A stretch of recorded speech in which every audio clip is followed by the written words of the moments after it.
Tirer sur Issa Chiruma parce qu'il aurait gagné les élections, qui serait le plus pire, la plus pire des personnes sur qui il faut miser, c'est contester la volonté du peuple.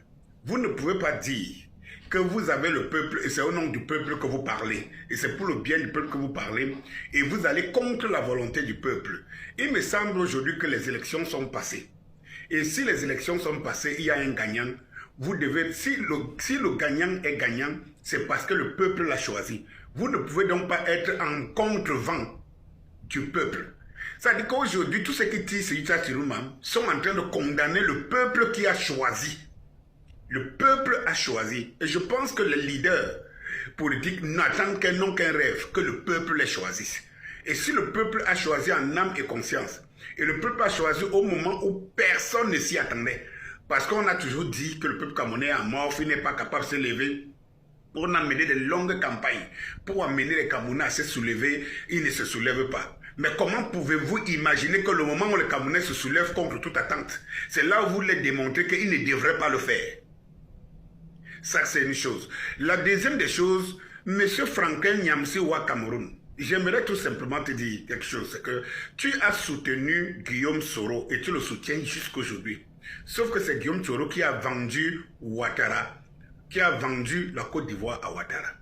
Et Guillaume Soro est conscient de ça. Et Guillaume Soro a demandé pardon à toute la Côte d'Ivoire du geste qu'il avait fait et où la Côte d'Ivoire se trouve aujourd'hui.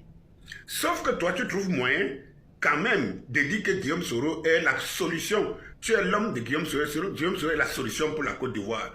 Mais si tu estimes que Issa Chiruma, tous les jours, tu tentes à démontrer ce que tous les Camerounais connaissent. Les images que tu utilises, tu es à des centaines de milliers de kilomètres d'ici là. Mais ces images, nous, on les vit au quotidien. Donc, les Camerounais qui sont soulevés par millions pour aller voter ne sont pas des cons. Il y en a des professeurs parmi vous, comme vous aussi. Il y en a des intelligents, plus intelligents que professeurs que vous êtes. Il faut respecter la volonté du peuple. Et ça, ce n'est pas moi qui le dis. Je pense que dans toutes vos sciences que vous apprenez, on vous l'apprend. Maintenant, quel est l'enjeu?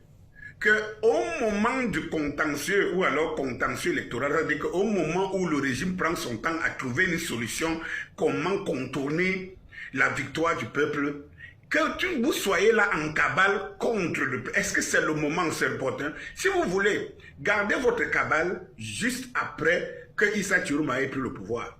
Alors nous comprenons qu'il devient maintenant la cible de tous les yeux des Camerounais, y compris les sympathisants camerounais qui aimeraient voir le Cameroun autrement.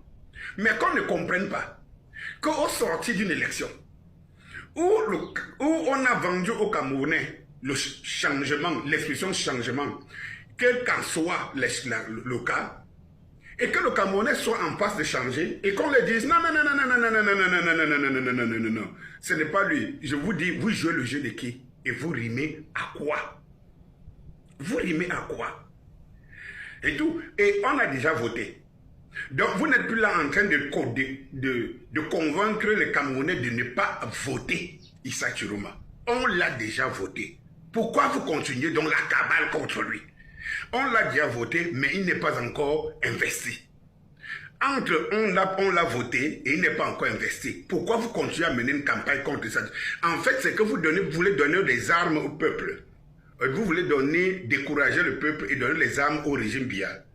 Que lorsqu'ils se lanceront dans la cabale pour voler la victoire, que les Camerounais n'aient pas le pouvoir, n'aient pas l'envie de défendre leur vote. Je vous rappelle que Issa Chiruma ne s'est pas fait voter. On l'a voté. Donc, en se battant contre, en essayant de salir Issa Chiruma, vous êtes en train de salir ceux qui l'ont voté, vous êtes en train de salir le peuple. Vous vous positionnez donc comme ennemi de ce peuple-là. Il faut le savoir. Issa n'a pas encore gouverné. Il était un employé d'un gouvernement. Donc, il n'a pas encore gouverné. Et attendez donc qu'il gouverne, comme en Europe on dit souvent que les 100 premiers jours, pour voir des mesures qui seront prises. En ce moment-là, vous pourrez lancer une fatwa qui vous arrange. Je pense que le peuple vous suivra. Mais pour le moment, vous mettez en marge du peuple et vous ne savez pas si bien le voir. Je vous le dis, tout comme j'ai mis à l'entame de cette vidéo, Badakani qui raconte ses inepties. Quand vous imaginez que cet homme disait, il y a encore quelques années que Pobiara a parti, Pobiara a trahi, Pobiara a marché du ghetto, et qu'il vous dise aujourd'hui qu'il ne peut pas garder, c'est comme si le pouvoir était la chasse gardée d'un roi, et que nous étions les habitants du village, ou alors du village de ce roi. En ce que je sache, celui qui l'a fait ici, c'était Fela Ramson Koti, qui avait créé un village, le Kalakuta, où il nourrissait les gens, il faisait tout, donc il pouvait avoir le pouvoir, c'est ce qui était de son village. Je suis désolé, nous sommes au Cameroun, nous avons le même droit, arrêtez, alors arrêtez.